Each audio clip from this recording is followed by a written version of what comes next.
नमस्कार, मैं Kamlesh Kumar Rai. Uttar Pradesh power corporation प्रबंधन से लेकर उनसे संबद्ध विद्युत वितरण कंपनियों के प्रबंधन तक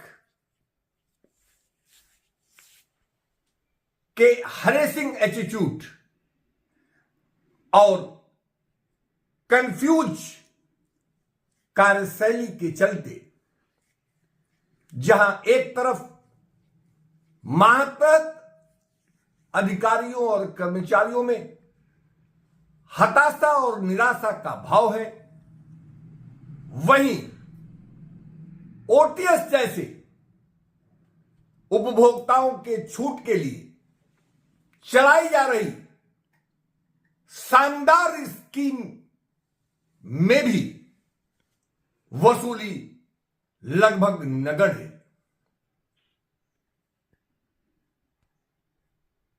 पिछले 8 नवंबर से ओटीएस की स्कीम शुरू की गई थी, जो लगभग 1 माह होने को है। उपभोक्ता मंच को मिली जानकारी के मुताबिक यूपीपीसीएल स्तर पर यानी संबद्ध सभी विद्युत वितरण कंपनियों को बकाया देखा जाए तो लगभग 41,000 करोड़ माना जा रहा है, जबकि 6 दिसंबर तक के आंकड़े के मुताबिक लगभग 2200 करोड़ रुपया ही वसूला जा सका है, यानी लगभग 5.25% की वसूली यूपीपीसीएल स्तर पर संबद्ध विद्युत वितरण कंपनियों के द्वारा किया गया है। वहीं पूर्वांचल में तो हालात और ज्यादा खराब देखे जा रहे हैं। 6 दिसंबर तक पूर्वांचल में वसूली सिर्फ 4% के करीब दर्ज की गई है। 80,45,000 के करीब उपभोक्ता जो इस ओटीएस स्कीम के छूट के तहत योग्य हैं, जिन पर लगभग 18,000 करोड़ रुपया बकाया है, उनसे सिर्फ 6 दिसंबर तक पूर्वांचल प्रबंधन के द्वारा 715 करोड़ रुपया ही वसूला जा सका है। इससे अंदाजा लगाया जा सकता है कि पूर्वांचल लगभग निचली पायदान पर खड़ा है। पूरे प्रदेश में जिस ढंग से ओटीएस स्कीम में इतनी बदतर स्थिति का प्रदर्शन है, उसकी कुछ खास वजहें जरूर मानी जा रही हैं। चेयरमैन यूपीपीसीएल से लेकर संबंधित कंपनियों के एमडी और उनसे नीचे के अधिकारियों के द्वारा सिर्फ बीसी के माध्यम से जिस भाषा के तहत अधिकारियों को हड़काने का काम किया जा रहा है, उन्हें चार्जशीट देने, निलंबित करने, सो कार्ड नोटिस देने जैसे भाषाओं से नवाजा जा रहा है, उससे आम अधीनस्थ अधिकारी और कर्मचारी अपने को प्रताड़ित महसूस कर रहे हैं। कुल मिलाकर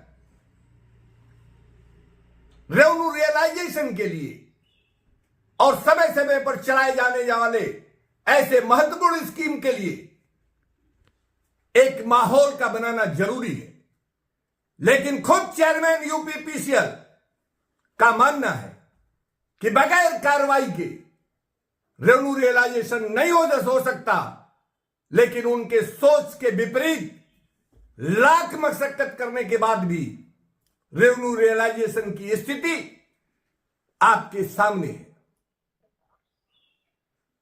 पूर्वांचल में तैनात कई अधिकारियों के द्वारा अपने नाम उजागर न करने के शर्त पर अपना दुखड़ा उपभोक्ता मन से शेयर करते हुए कहा गया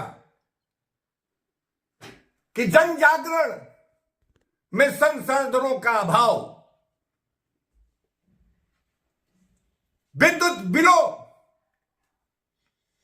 को समय से बनाकर कार्यदायी संस्थाओं द्वारा उपभोक्ताओं के यहां न पहुंचाना, सॉफ्टवेयर का कॉम्प्लिकेटेड होना, कार्यदायी संस्थाओं द्वारा बोगस बिल बनाने के चलते आरडीएफ हो जाना और आधा घंटा से ज्यादा का समय इस कॉम्प्लिकेटेड सॉफ्टवेयर में बिल के सुधार के लिए लगना,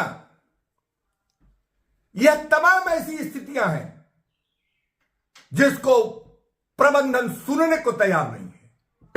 जरूरत इस बात की जरूर है कि जब तक प्रबंधन समस्याओं के जड़ में जाकर इन समस्याओं का समाधान नहीं करेगा, ऐसी स्थिति में बेहतर रेवेन्यू रियलाइजेशन की बात सोचना भी बेईमानी मानी जाएगी। रेवेन्यू रियलाइजेशन विद्युत विभाग की एक निरंतर प्रक्रिया है और जिस ढंग से प्रबंधन के द्वारा 24/7 अधिकारियों और कर्मचारियों से काम लेने का प्रयास किया जा रहा है, यह लंबे समय तक कतई नहीं चलाया जा सकता।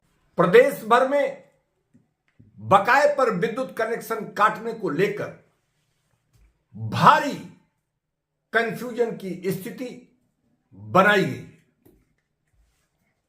यह कंफ्यूजन मिसाल माना जा सकता है,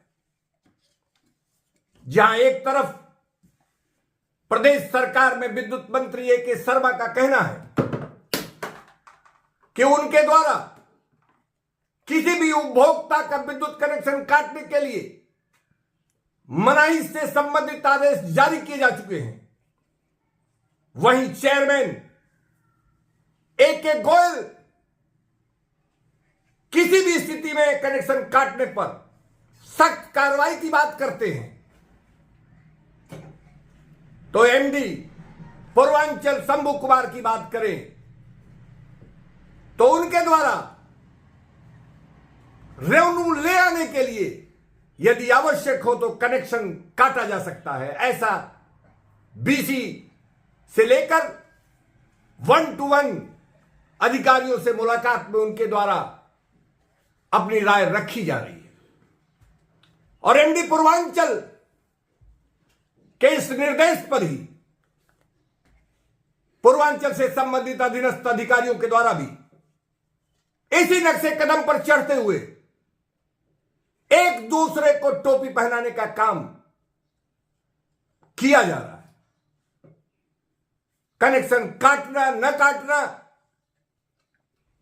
इस पर कोई लिखित या मौखिक स्पष्ट निर्देश नहीं है और जिसके चलते उहापोह की स्थिति बरकरार है, अधिकारी परेशान है, लेकिन प्रबंधन इसे समझने को तैयार नहीं है।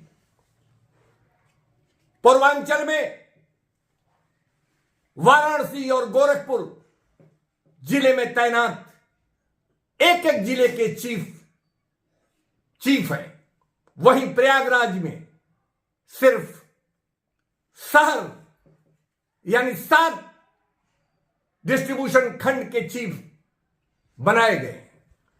पश्चिमांचल में गाजियाबाद जिले में 3 चीफ बनाए गए हैं, यानी एक 2 सर्किल यानी 4 विद्युत वितरण खंडों के एक चीफ हैं। बावजूद इसके जानकारी के मुताबिक यह तैनात चीफ किसी भी रेवेन्यू रियलाइजेशन के लिए इनके द्वारा फील्ड में उतरकर किसी तरीके का न तो कोई प्रयास किया जाता है और न तो संबंधित अधिकारियों की समस्याओं का निराकरण ही। अधीक्षण अभियंता की बात तो और ही निराली है। अधीक्षण अभियंता तो पूर्वांचल में अब बेसी एमडी के निर्देश पर करने लगे हैं। अधिकारियों का कहना है कि लगभग रोजाना 3 से 5 घंटे बीसी का कार्यक्रम होता है।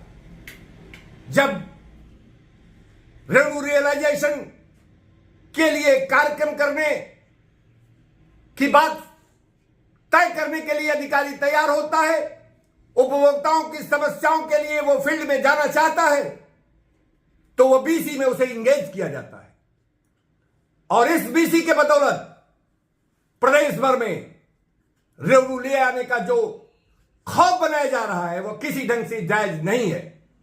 पूर्व चेयरमैन एम देवराज के द्वारा इसी तरीके के बीसी चलाए जाने पर प्रदेश भर में आलोचना होती रही और इसी के चलते उनके द्वारा बीसी बाद में कम कर दिया गया था। लेकिन एम देवराज के नक्शे कदम पर ही वर्तमान चेयरमैन ए.के. गोयल चलने का काम कर रहे हैं। हाल ही में चेयरमैन ए.के. गोयल का एक बयान सामने आया था जिसमें उनके द्वारा पिछले माह नवंबर से वर्तमान नवंबर माह के रेवेन्यू रियलाइजेशन में 45% की वृद्धि बताई गई थी। सवाल उठना लाजमी है कि क्या 2022 नवंबर में बीओटीएस की स्कीम थी? आखिर प्रबंधन किसे भ्रमित करना चाहता है? यह एक महत्वपूर्ण सवाल जरूर बनता है। उपभोक्ता मंच के लिए आज बस इतना ही। नमस्कार।